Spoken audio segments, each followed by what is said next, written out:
guess what? One of the reasons I'm here is because Ken Walls keeps saying, do you go live every day? Are you on? Are you live? Are you live? I'm like, okay. So I told him, like, do you want to be on my show? He was like, yeah. I'm like, yes. I have known Ken Walls since pre-COVID. We actually met at a Jeffrey Gittimore mastermind. I met him and his lovely wife, Jill Walls, and just hit it off. It was like instant friends. Yeah. Ken Walls, I don't know who's on here who doesn't know him. If you don't, I want you to know he is amazing. He is a technological genius. He's an expert in marketing and social media. He will get you off your and get you out there into the social world. He is a speaker, a motivator. He does all things digital, and he is my friend. And guess what? His whole family is my friend, and they are wonderful people. Who are you going to call? Relationship capital. You're going to go with your friends. Who do you trust more? Your friends. Who can you call? Your friends. Who will give you a referral? Your friends. Ken gets amazing referrals from his friends, and you can build a beautiful life this way because it's all about joy. You want to have joy doing this, right? And if you're not doing it yet, be the person you want to be. Go backwards and work it forward and go for it. As some of my friends go, this is so now I go. This is so. And without further ado, it is Mr. Ken Walls. Woohoo! The one, the only, the great Ken Walls. Breaking through walls, not only with me, but across the universe. And he was just talking about the universe in our pre-conversation. And I just want to start off with that because that's so exciting. Yeah, he's going to go into the universe for one of his podcasts, maybe next week. Let's talk about that first, Ken. Wow, what an introduction. Thank you. Yeah, so I have been referred to somebody that I'm going to leave nameless for now, but he was the CEO of a couple of different multi-billion-dollar corporations. One of them being Blockbuster Video in the past, and super guy. He's so just a good guy. And he's going to be on my show, and rumor has it that he may be doing the show from Nassau. Ooh, how cool is that? That's really cool. So we'll see what happens, how it all shakes out, but I'm excited about having him on. And just an amazing guy that has flies his own jet, has his own jet, and just super guy, amazing guy. So yeah, I'm excited about it. I've had a lot of I've been very blessed to have a lot of incredible people on my show, including you, Cynthia. And it was a wonderful interview. It is right there in my top 3 interviews of all time. Thank you. Ken really got to my heart and soul and brought out stuff that I hadn't thought about in years. And I was just like, not years, decades, actually. Yeah. I was like, wow. And it really brought me joy. I was like, wow. Yeah. And he can do that for you. And you know what? You got to connect with us because we connect people, and you need to be on your show and doing your thing. And why don't we take a moment and just step back, and why don't you give us a little, for people who don't know the famous, the one and only Ken Walls, a little bit about your background and yourself and that good stuff. I was born and raised in the great state of Ohio, and excuse me, I was born into a family that we didn't have money growing up. In fact, we had no money growing up from what I recall, but somehow we got by and made it. But I realized at about 7 or 8 years old that all the kids that had back in my day, the Jordache jeans and the designer jeans and all of the stuff, that I wanted that because I didn't want the clothes I was wearing because they weren't very nice. They were from, they just weren't the best. They were what my mom could afford, but, just wasn't much. And so I decided to go out and start mowing yards in the summer and shoveling snow in the winter. And I would go door to door and knock on doors and, I figured out how to make my own money.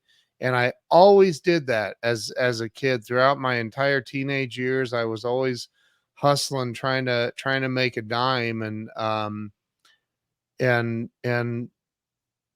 growing along the way. And at I don't know, 17 years old, I guess. I was a senior in high school. They said that I didn't get a biology credit in 10th grade. And I said, yeah, because I hated biology. And they're like, well, you need that to graduate. And I'm like, well, that's stupid. And I tried negotiating with them, and they wouldn't have it. So they wouldn't negotiate with me to get that piece of paper. So I walked out and I said, I don't need it then. Good luck. Bye. I'm out of here. And I see some of my favorite people in the world on here, Marilyn and Nick and Laura and Dr. Laura, I call her. Patricia Gigich, I love you. She's amazing. Yes, she is. You're all amazing. Thanks for joining us. Yeah, and share this out. Share it to everybody. Yeah. So I that's kind of, I started, and it was a very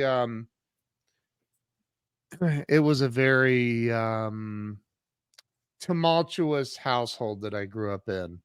Um, Tremendous amount of pain and violence, and just a lot of craziness. And so I was a rebel. I was always, fighting back. And I don't know. I always bucked against what I was told not to do. And so, in my 20s, I didn't graduate high school. I got a job working at the Honda factory right after that, building cars in Marysville, Ohio. And started there in 1988, I want to say. And I built cars for Laura said, still a rebel, but now it's called a trendsetter. But I did this, and I worked all over the plant for about 2.5 years. I hated every day that I was there. I constantly, like, there's no windows, like you couldn't even see outside. It was like, you don't know what time it is without looking at a clock. And so eventually they gave me some crap. Somebody that helped me get hired actually gave me some crap. And I said, I don't like this anymore. So I quit. And he goes, you can't quit. And I go, I'm quitting. I'm leaving. Excuse me. I clocked out at lunch and never went back. And you got to understand that, this is in 1990 ish. And I was making 50,000 a year. That was 35 years ago. That's like 110,000 or so a year now. And I was only 18, 19, 20 years old. And, but I just absolutely hated it. And every day I went there, I just hated it. And so I went into sales because I knew people in my life that were in sales.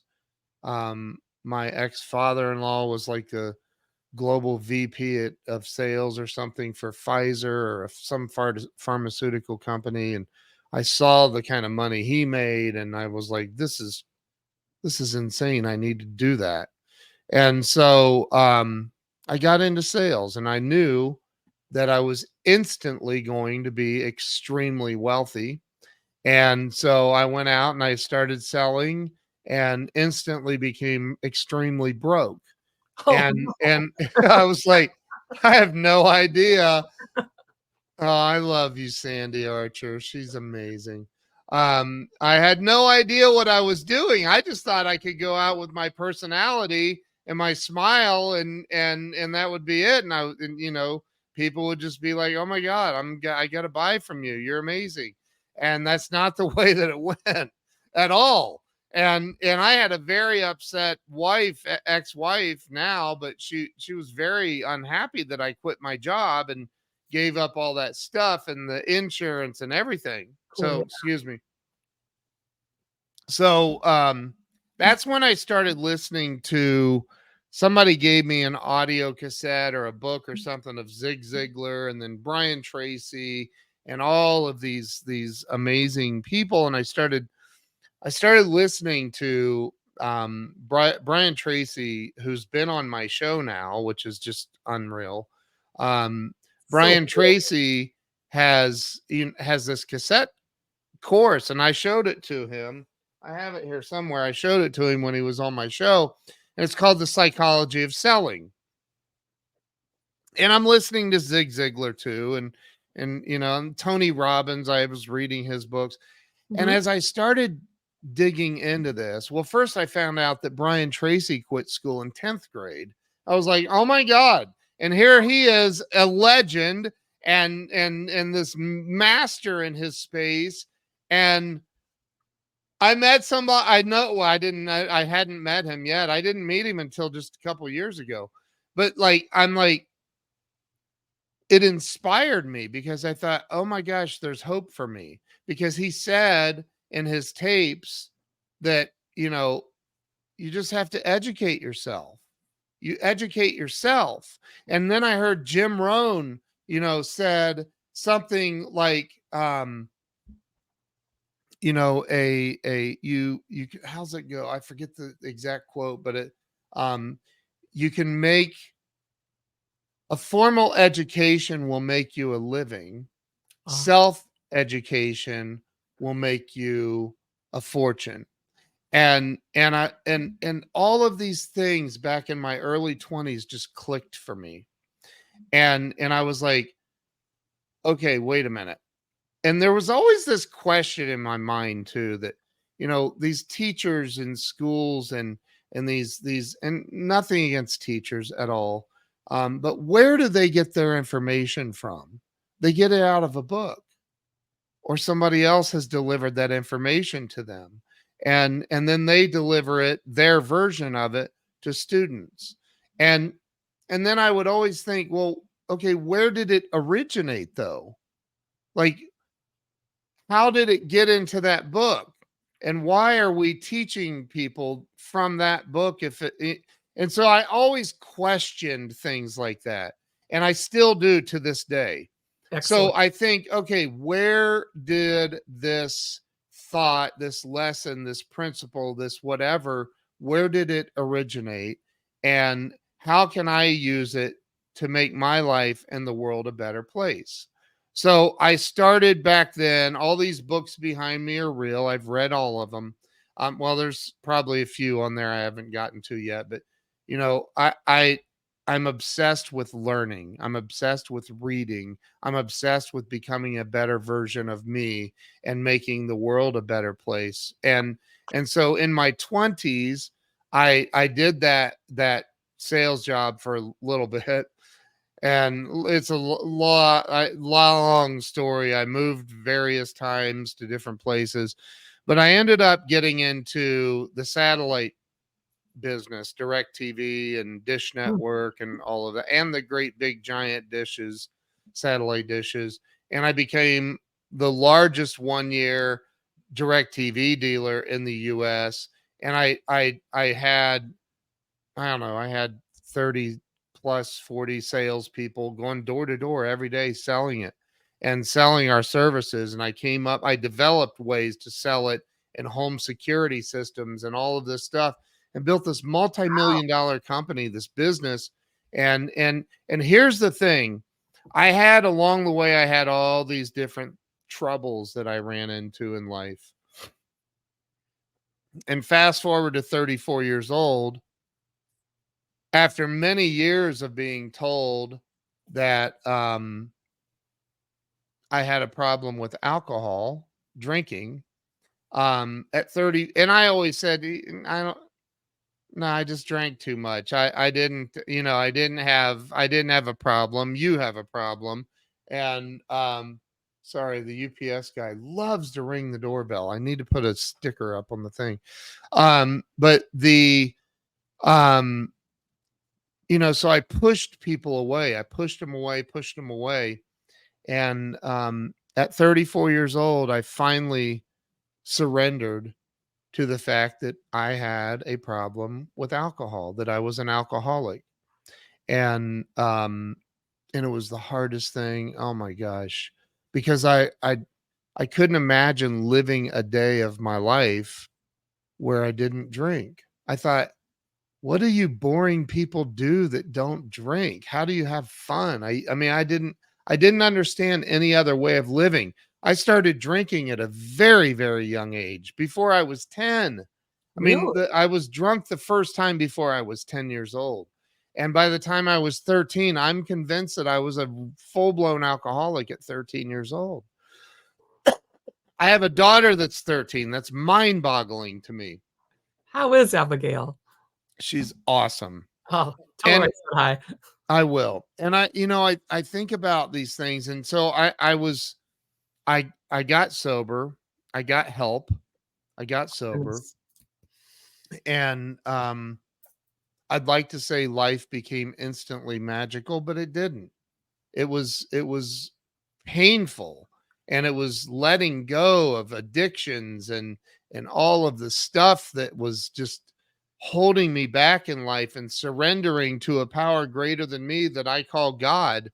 And I had to surrender over and over and over every day of my life, and I still do. Every day I surrender to the power that I'm powerless over what alcohol does to me. So I surrender every day. It's a daily thing for me, and I have for over 21 and a half years now. But, it's one day at a time for me. I live my life I don't want to use Glenn's thing, because that's Glenn's, but his is, I live my life in such a way that tomorrow I'm proud of my yesterday. Yes, yeah. But I live my life today to help other people, to show people a pathway that is definitely better if they really truly want it. And I'm not talking about like getting them to quit drinking. People drink, and I don't care. Whatever you do, you do. It doesn't matter to me. I'm talking about more being available. So I got sober at 34. I started building websites professionally, really been into technology since, I mean, I got my first computer at 11 years old. It was a Commodore 64C. I taught myself basic computer language. And then in 1994, when the internet was just starting to really take off, I had a friend. I lived in West Virginia, where I became the big satellite guy. I mean, I made the state flower the satellite dish in West Virginia. I joke about that, but Woo-hoo. um, we did so many of them, it was ridiculous. But um, hey, Charlotte Frost, I love Charlotte. She's just, oh, I love that Yeah. woman. Hi, guys. Hi, Eric. Um, Hi, Zena. and Zena, hey Zena, it's great to see you, and Bonnie and Bonnie. Yeah. Eric Flanoy. Um, Thanks for coming. so there's Tim Gillette. What's happening, brother? So I finally, at 34 years old, I finally surrendered. And look, as an alcoholic, it was easy for me, because this is what alcoholics do. They blame everybody else for everything going wrong.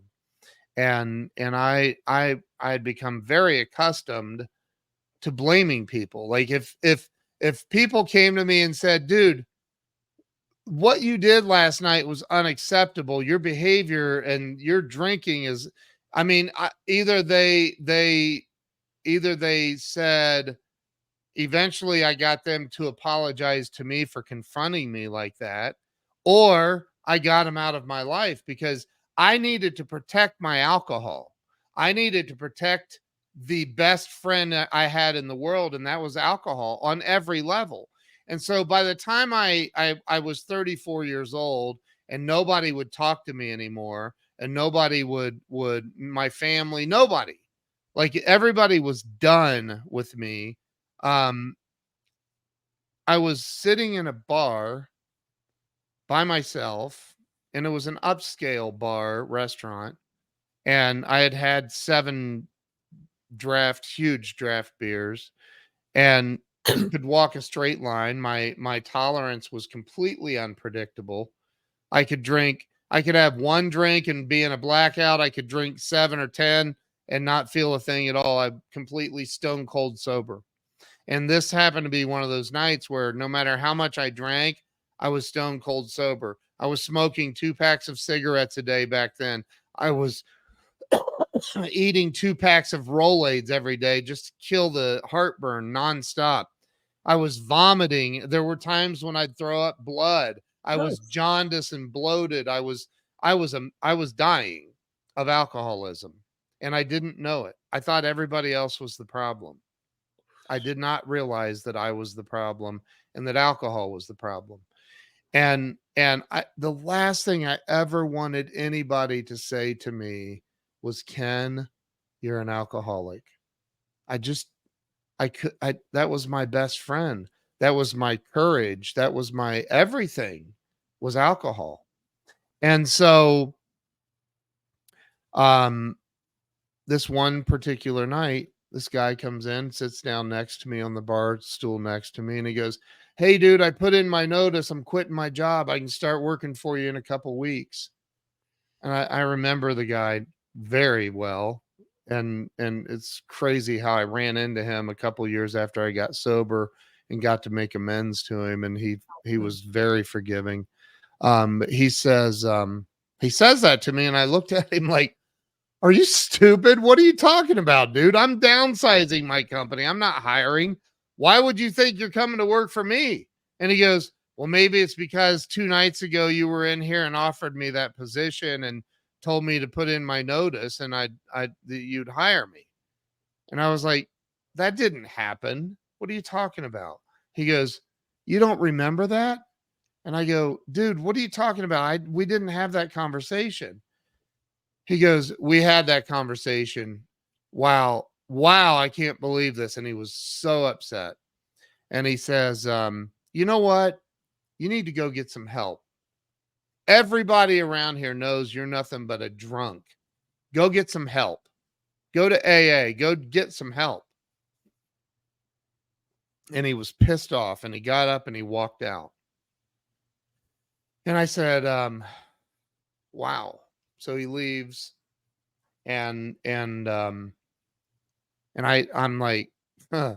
I felt like a bright spotlight suddenly was shining down on me, and everybody in the bar was looking at me. Although that wasn't happening, it felt that way. I was humiliated, and I was in disbelief that suddenly everybody knew I was an alcoholic. All these years of being told you have a drinking problem, you should probably consider getting help, being in and out of Alcoholics Anonymous for many years. I was court ordered to AA at 12 years old. Like I was in and out of AA all those years. And this moment, I believe, people are like, ego is evil. No, my ego saved my life that night because I could not egotistically, I could not take the fact that he had just told me everybody knows I'm nothing but a worthless drunk.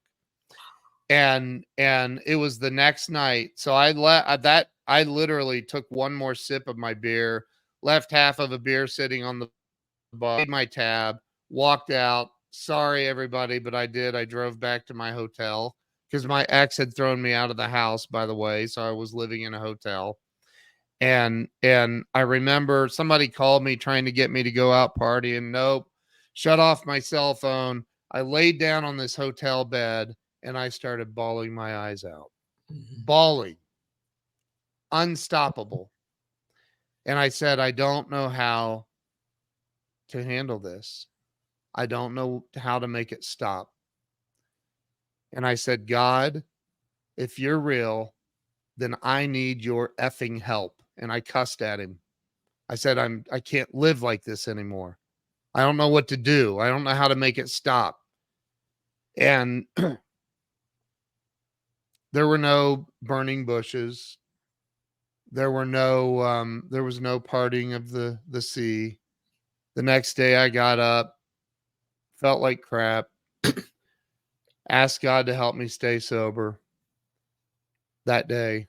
And then I went to a meeting, an AA meeting that night, way out of town because I thought I was that important, that I couldn't be seen walking into a church for an AA meeting. Anyway, by the grace of God, a lot of hard work. Mm. Um, I haven't had a drink or a mind or mood altering drug since then. And it's August the 10th of 2002. So, I celebrate that every year, that day. It's my rebirth day, I call it, right? And a lot of people in recovery do call it that. It's the best thing that ever happened to me. It doesn't mean that it made life easy. It didn't. I had a lot of hard work in front of me. I had a lot of hard work that I had to do. Um, but it's definitely, for me, it's a much better way to live. My children have never seen me take a drink. My wife has never seen me take a drink. Um, you know, that's a gift and a blessing. And I know this to be a fact. As long as I stay sober, no matter what is going on in my life, if I stay sober, I have a really, really good shot at making it all work out. And then, some other things I've learned along the way too. But sorry, that took me a long time to answer your question, but that's a little bit about me. And I'm so much more than a recovered alcoholic today. But that's a little about me. But that's good for listeners who are in that position or haven't seen the light or didn't get hit, that you can be a role model and a hero in this area as well, not just technology, because everything happens to everyone and you don't know until you've walked in their shoes. Yeah. And 10 years old, I can't even imagine how you possibly could even get it at 10 years old. I didn't Oh, even, it was everywhere. It was everywhere. Yeah. wow. Yeah. Well, I'm so proud of you. I know I've done a couple of testimonials for you on your alcohol birthday on Yeah. August 10th, and that has been so commendable every single day. That's discipline, folks. That's a It, passion for life. That is a passion for his life because he knows that that's what he has to do, and it's probably has made you such a good man and makes you who you are right now. I gotta be honest with you though. I mean, I think that for me, thank you, Tim. Thank you. I appreciate that. For me, I'm not one of these people that thinks that God shows favoritism. I don't believe that. I think we all have the same exact opportunities in life. God is indifferent about it. Like, you can be a winner, you can be a loser, you can do whatever you want with your life. That's the way I feel about it. I don't think God shows favoritism. Um, but this sobriety gig for me has been a huge blessing. And I'll tell you, in my first book, Walls of Wisdom: Turning Pain into Profit, um, I wrote this quote that I heard from, I think, Dr. Wayne Dyer. I don't remember exactly who I heard it from, but um, the quote is, "Pain is the predecessor of all wisdom." Mm. And I got to this place in my life where, man, I delivered so much pain to myself and to others, that and I don't forget it. It's still there, very clearly there, about what I did in my past to cause so much harm and pain to myself and to others. I totaled a motorcycle one night. I shouldn't have lived. The way I was dressed in shorts and a t-shirt, and I totaled it into a barbed wire fence. And I have the scars to prove it. You could see my femur through one of the in my leg. I've been through so much painful stuff. My creation, by the way, that I just don't have a freaking desire to ever go back there. There's Jennifer. Hey, Jennifer. Hey, I Jen. love you, Jen. Good to see you. I just don't have the desire to ever go back there. So no matter how stressed out I might get or whatever, I never see getting drunk as an option. It's just not. It's not an option for me. And the universe and God has given you new light, new path to help new people, Yeah. and you can let that stuff go behind you and go forward as you are. Yeah. And so what is on your how's your 2024? I know your 2024 is going beautifully. I have 2024 is amazing. I have the book. You do. I love that. So So, many great adventures. Why don't you tell us a little bit about the new stuff? well, since We'll skip over the middle. Since Jennifer is on here, Yeah. Hi, um, Jen. Hi, Tim. she's the reason that Grow Live Academy even exists. So I had Grant Cardone and Jeffrey Gittimer on a live stream together one night. They both got on with me, and I was promoting Jeffrey's book, Get Shit Done, and helping Jeffrey promote the book. And Grant hopped on, and we had, I don't know, thousands of people watch that live stream. Excuse me, I'm sorry for that. And Jen called me or texted me like, hey, you need to teach people how to do what you just did. Like, people don't know how to do that.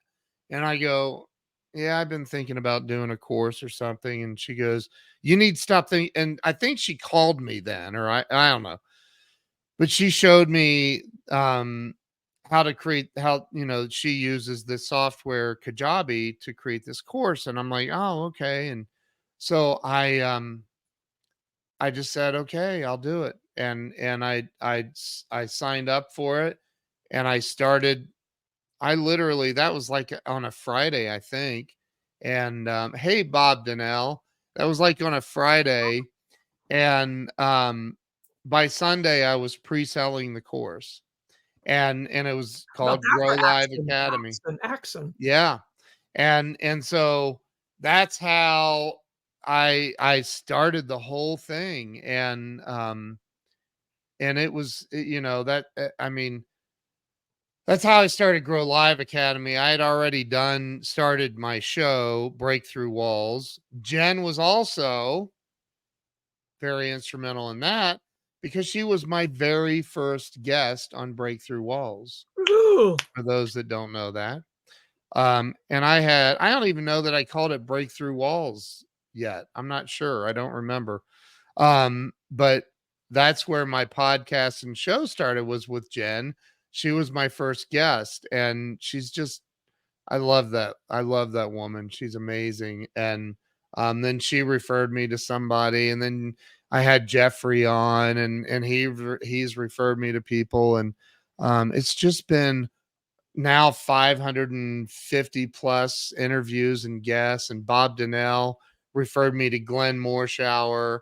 And yes, Jen, I owe all of my success to you. I'll send you a check. I'm kidding. Don't look for that. But anyway, I love Jen. She's amazing. But you know, I look at, like, Bob referred me to, he's been on my show, and he referred me to Glenn Morshower, who's now my brother. Like, Glenn is literally, we're brothers. Like, he's my brother. And Bob referred me to Mark Victor Hansen, who's been on multiple times. She said, I'll be waiting. But you know, I've had all of these amazing people on my show now. Um, and it's ranked, the podcast portion of it's in the top 10% in the world now, which is insane to me. I've had Patricia Geigich on. I love that woman. Amazing. I love her too. You know, I've been so blessed having these amazing people. And I started my show because I was stuck in life. And I'll never forget, I was like, oh, I got to start. I got to get attention. I got to, Grant Cardone says money follows attention. I'm like, I got to get attention. I'm not knocking on doors. I know how to knock on doors. I've knocked on tens of thousands of doors, but I hate it and I don't want to do it. There's got to be a better way. And there is. And it's called getting other people on your show, interviewing them. They share it out. And now you have access to their audience and and you just help people share their story. Because the one thing that I know, I'll never forget this. And I based my entire show off of this premise. In the meetings of Alcoholics Anonymous, I would sit there and sometimes you're in this big circle, and there was this one meeting I went to, and in the middle of the floor of this big circle, we would sit in and talk and work out life's problems. There was a sign in the middle of the floor that we always laid in the middle of this big sign in the middle of the floor. And the sign said this one thing: hope is found here. Mm. And that kept me going back over and over and over. And I think about that when it comes to everybody on this planet. We may be, some of us are super wealthy, some of us are just doing okay, and some of us are not doing okay at all. But there's one common thread that runs through all of us, and that is that most of us want to make a difference in the world, a positive difference. And most of us are seeking hope of some kind on some level. And what I know to be true is that if I provide a platform for people to come on, like you're doing right now, Cynthia, if I provide this platform for people to come on and share their experience, strength, and hope, to share their story, their wisdom, their pain, and their overcomings, and if I provide that, then there is absolutely no way that God or the universe, whatever you want to refer to God as, there's no way that I won't receive in return. And I recently had somebody, I won't mention who it is, but I thought it was a fairly arrogant conversation, um, ask me, why don't you charge people to be on your show? Oh. I'm like, because I'm not going to do that. Why? You've got a big audience. You should be charging them. I go, because I'm not going to do that. Well, do you have sponsors on your show? Nope, I don't. Why? Because I'm not going to do that.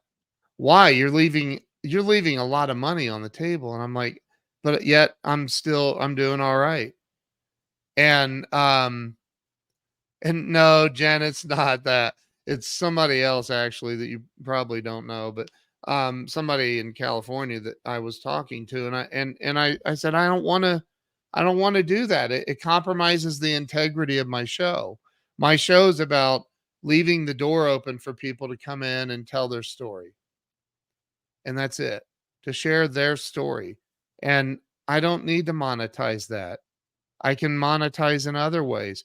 Plenty of people have come on my show. Many, many, many people have come on my show, told their story, asked me what I do. And I say, I build websites and I'm a coach and I do amazing things. And then they've hired me to help them with a variety of things. So, I don't worry about monetizing. I worry about getting attention and helping other people get attention. And by doing that, it pays great dividends. I can promise you that. And it builds your relationship capital so that you can Huge. connect people, make more friends, and that person helps that person out, and the whole community grows and brings more joy. And you meet more people, and you get Yep. into your groups, and you find your tribe, and all of a sudden you're like, oh, so I, this is life. This is where I'm supposed to be. I received a Mark Victor Hansen is the number one best-selling author in the world. He sold over 600 million books. And he is, him. You've written some books through his company.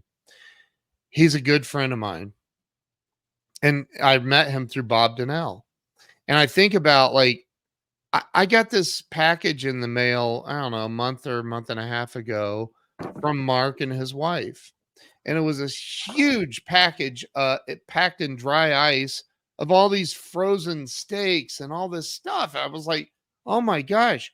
And it was a gift from him and Crystal and Xavier Eichencoder and Reverend Ike, his Wow. wife. They all chipped in and sent me this beautiful. I mean, it was, I don't know how much that probably, I don't, what doesn't even matter. It was a lot of You can food. catch it. He did a podcast on it. I saw it. It was amazing. Yeah.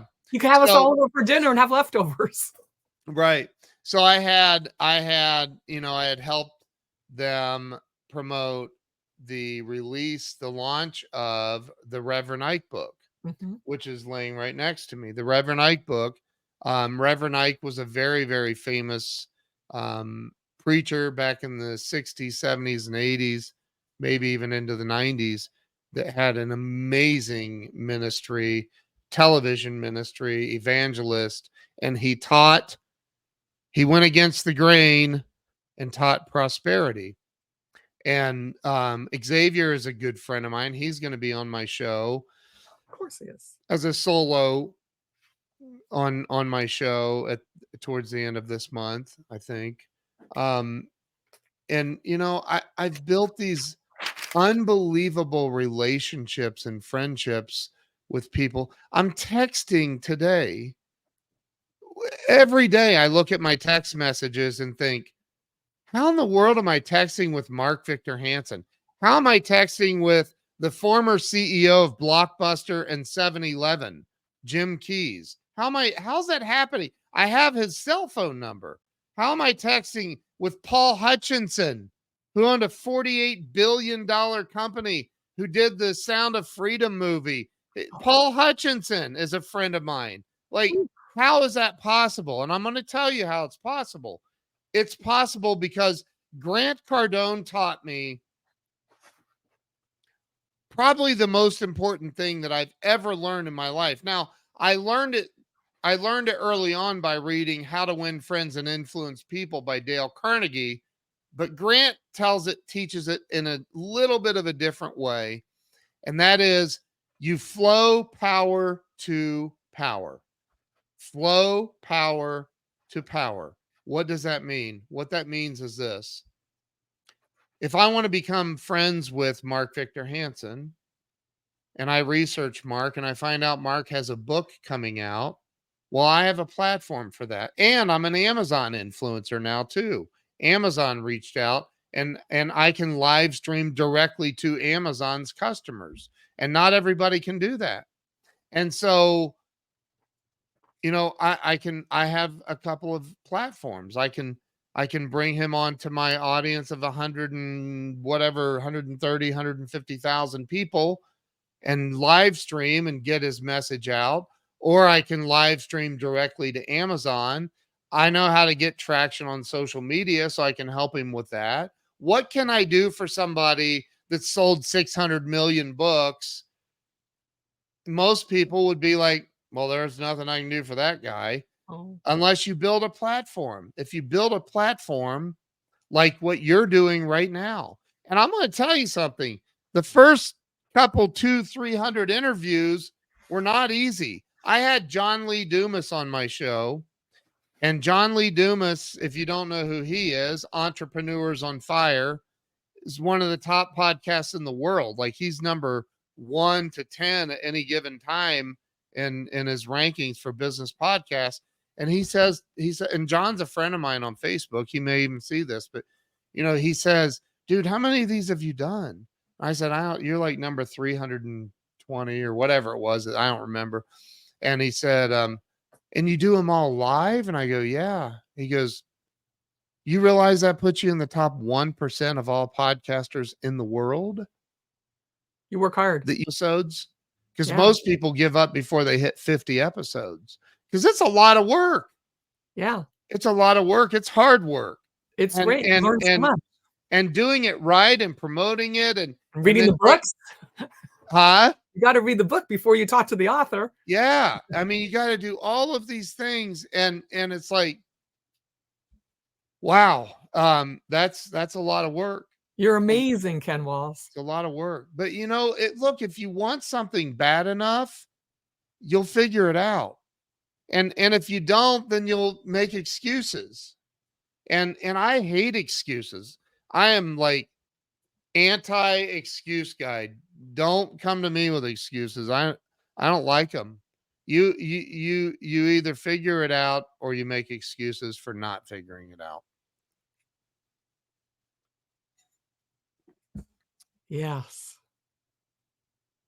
Wow. So let's go to what brings you joy right now, besides being on my show. What brings me joy is obviously both of my daughters and my wife. What brings me joy is watching other people. I love seeing the light come on for other people. And Glenn Morshower and I just did a live event. You were there, Yes. and we invited 30 people. The Ken and Glenn show. The Ken and Glenn show. Yep.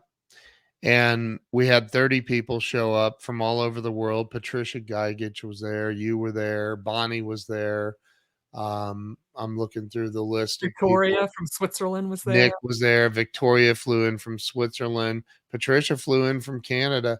We literally had people from all over the world that flew in for this 2.5 day event. And I watched the light come on for so many people. Glenn is brilliant, and there's I don't think you could go to Glenn with any problem in the world and him not be able to help you find a solution, and you walk away feeling like, man, I'm a better human being as a result of being in that guy's energy. And that's what I want to leave people with too. I want people to walk away and go, I'm a better human and I have better direction than I've ever felt in my life by being in that guy's presence. That's what I want people to feel. That's what brings me joy. That's, yeah, me too. True that. Yeah. It just makes you jump out of bed in the morning because you're so excited. You can't wait to do, to be, to talk Yeah. to. And also just look at the sky, all the whatever temperature, whatever weather, and just be grateful. Just be grateful for you. Yep. And just wow. I'm like in constant awe. Just like Yeah. I'm in constant awe of you and all of our people that are on this and all the people that I'm meeting. And we have a little gift, and it's just a little seed, like just a Yeah. smile sometimes in the grocery store or helping Yep. someone. It is amazing what you can do every single day. And it just is like, it's, I don't want to tell like stories. I want to ask you more questions. So, I uh, got Patricia Gigich just said, best event ever. Ken and Glenn make a difference. Thank you, Patricia. That's yes, very, very sweet. She's making a huge difference in this world too, as are you. I see so many people out there. You know, if you ask just about anybody, what do you want out of life? Most people say, I want to be happy. I want to be comfortable. Why? There's so much more available. Why don't you want more than happy and comfortable? yeah, How do you, I mean, happy's cool. That's a good goal. But I feel like that's just a generalized statement. It's a cop out. So you don't have to put in the freaking work because a lot of people, I believe, are afraid. I don't believe in laziness. I believe that people are not lazy. I believe people are not driven because they're afraid to pursue what they really, really want because they're afraid of putting in the work. What if I put in all the work and it doesn't work out because maybe they've had bad relationships or marriages or things not work out in the past? Of course they have. All of us have. And they've given up on life. And I believe that's where laziness comes in. maybe it's just the vision isn't big enough. You got to like see it and Yeah. then work backwards and go, okay, so if this is what I want to make sure that everyone can read. I want to help literacy. I Yeah. want to save the oceans. I don't want anyone to drown in a swimming pool, right? Right. So Yeah. swimming and literacy. So, okay, so what am I going to do for that? What am I going to do for that? So then you back it up and you go, Right. okay, so there's a little boy in our neighborhood recently moved in here. I'm like, well, I don't speak Spanish, but maybe we could get together, once a week or something, and I can just talk and read a book to them. And we've got Sheila Frost in here who just wrote children's books. And Charla Charlotte, Frost. oh, Yep. so sorry, Charlotte, but she wrote children's books and they're Yep. adorable, right? Yep. And Yep. so then you just go, okay, I can do this. I've been reading for years to different people. I did old age homes actually, Yeah. and so you start there and you just build on that, and then you go, okay, so you got a Yep. book, okay, and then pretty soon, and that's just one little thing on one little vision. Swimming, get people in the oceans. People haven't even been to beaches. Yeah, I know. It's crazy. And art, music. I mean, it is just mind-boggling. Just pick something. Yep. Everyone just pick something, and you go, it is in my nature to smile to people. It is in my nature to listen to great music. It is in Yeah. my nature, even if you can't afford the most beautiful painting, you can get a print of it and put it in your house for inspiration. Yeah. Color and music vibration gets you up. Patricia gifted us with a beautiful picture that she did. Yes. And Good. It's then amazing. gifted to, so you're like giving your heart and your soul. Yeah. Like Ken is giving his heart and your soul to each and every one of us now. And he and Glenn did it at this mastermind. And there's another one coming up in March. DM me if you want to go. We'll send you all the details, because come be a part of the tribe. But, Yeah. but, so we have that going on. You have to work on yourself first, though, before Yep. you can give. The old airplane thing, put your oxygen mask on before you help somebody else. Yep. So as Ken pulled himself up and brought himself into who the man he is now and the man he is becoming, what is your vision for the next 4 to 5 years? Mine? Yeah, yours. I don't really plan that far in advance. Okay. 2024.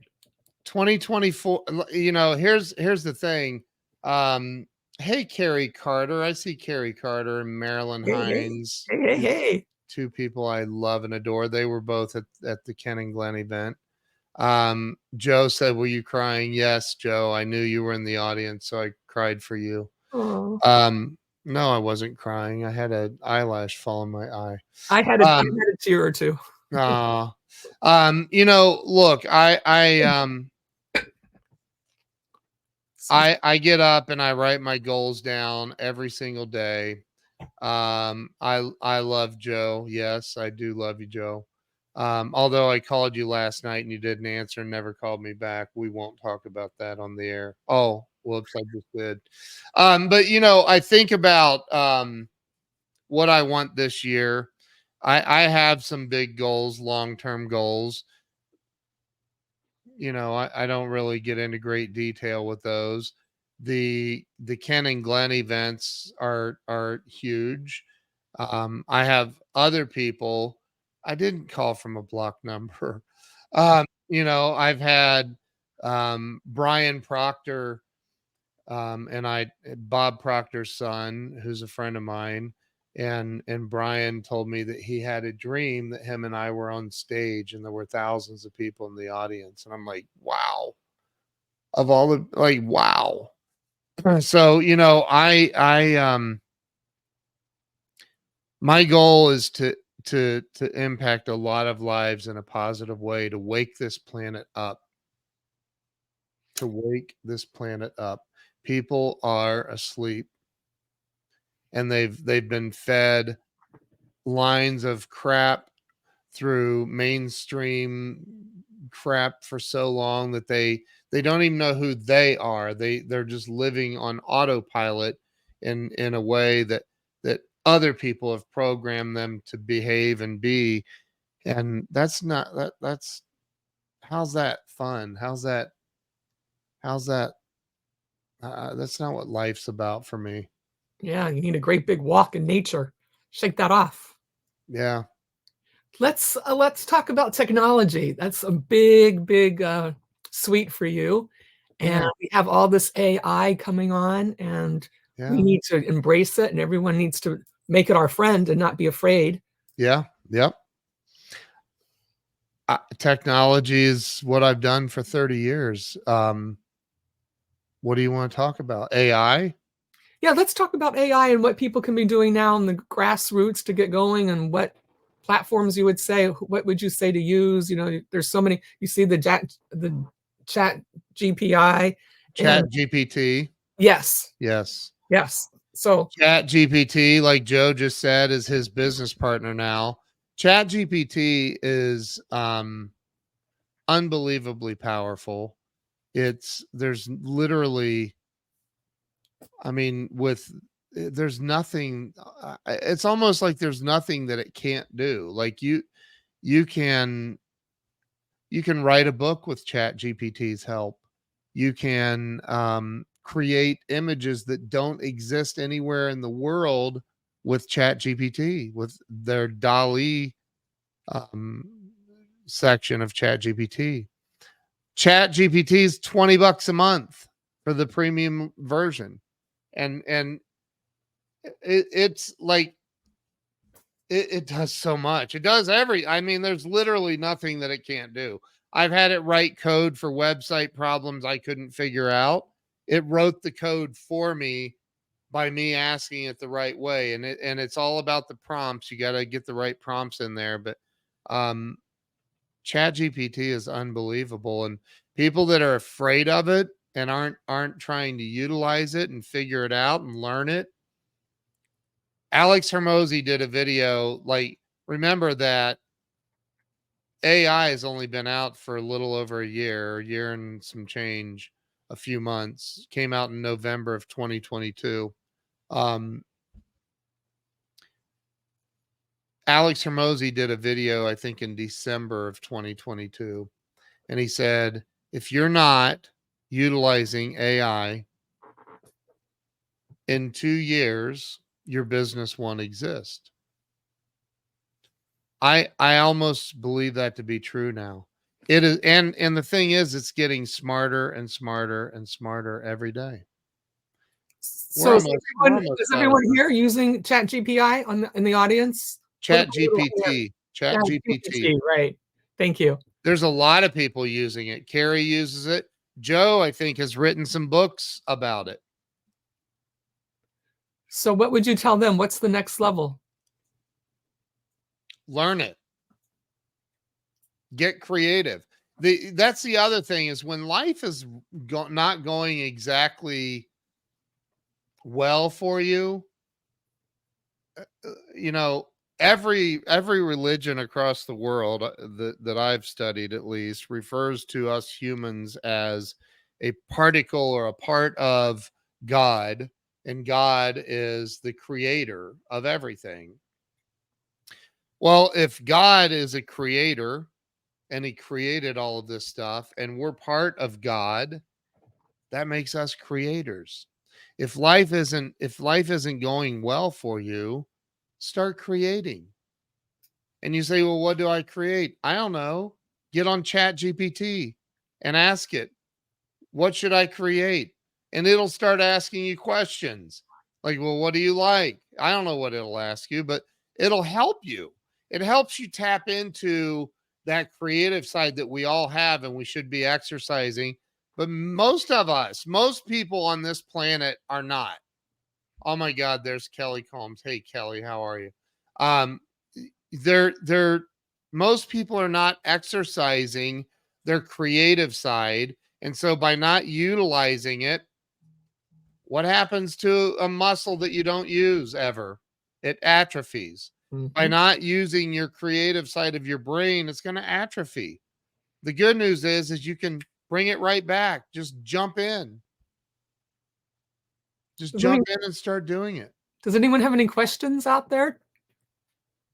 Do If you so, stop right at an hour, or do you not care about we can keep going. We can that? keep Okay. going. Okay. Yes, because I feel like this is just the tip of the iceberg, and you have so much more to say. I'm good with whatever. So, but yeah, I do smell dinner cooking. However, it smells good. Dan Altmeier's in the house. Hey, Dan, how are you? Kelly, that's so nice. She said, any better, I'd be you. Uh, He, love it. so everyone on our chats is currently using AI in some form or another. Is that correct? I would imagine. I would imagine. I would hope that they are. So remember, when you ask a question, though, there's about a 20-30 second delay. Um, Tell Jill I'll be over for dinner if you. That's funny. Yeah. So look, I think that again, I think that she called it Chat GBT. It's Chat GPT. I don't even remember what the GPT stands for now. But anyway, look, I think that there is so much more available to every single person in this world than what they're going after or giving themselves permission to go after. So much more available. And I think Grant Cardone, Grant, if you ever watch this interview or hear this, I hope you know this. Um,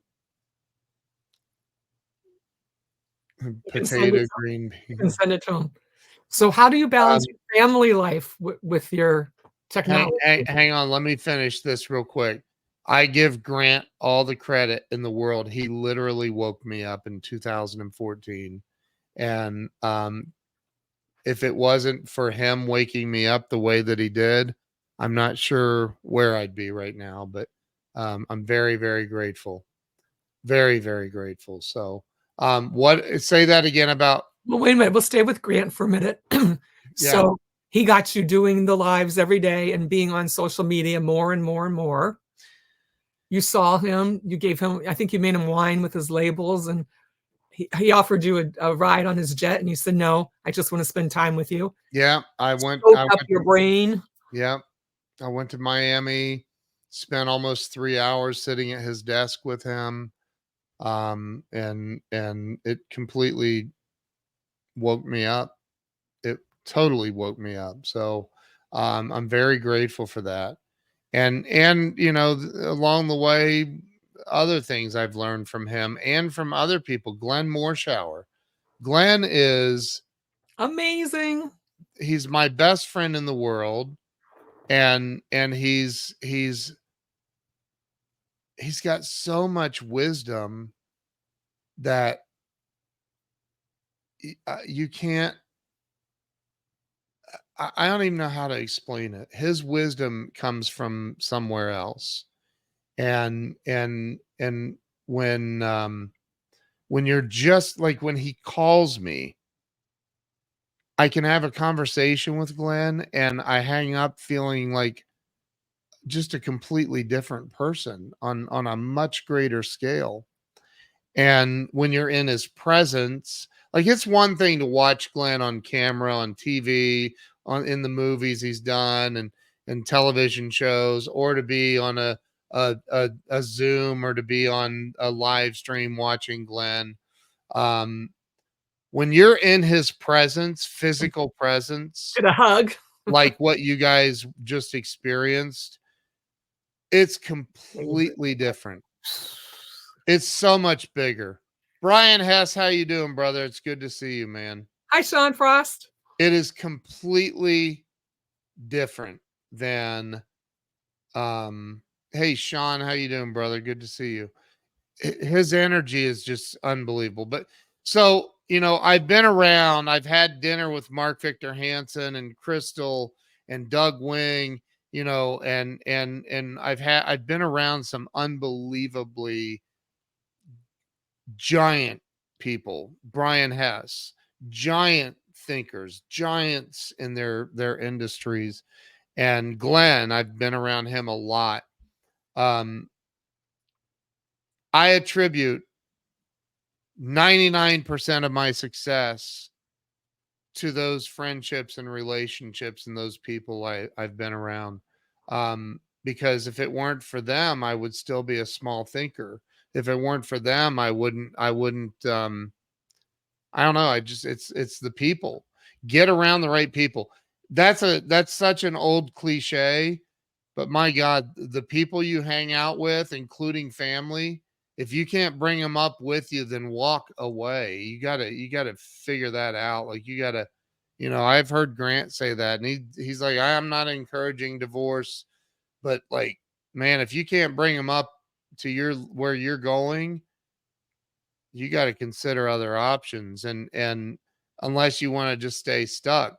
Because the thing is this, people, there is a huge percentage of people in this world that will say, I want you to win, I want you to do better. But in the back of their mind, they're thinking, as long as it's not better than me. Right?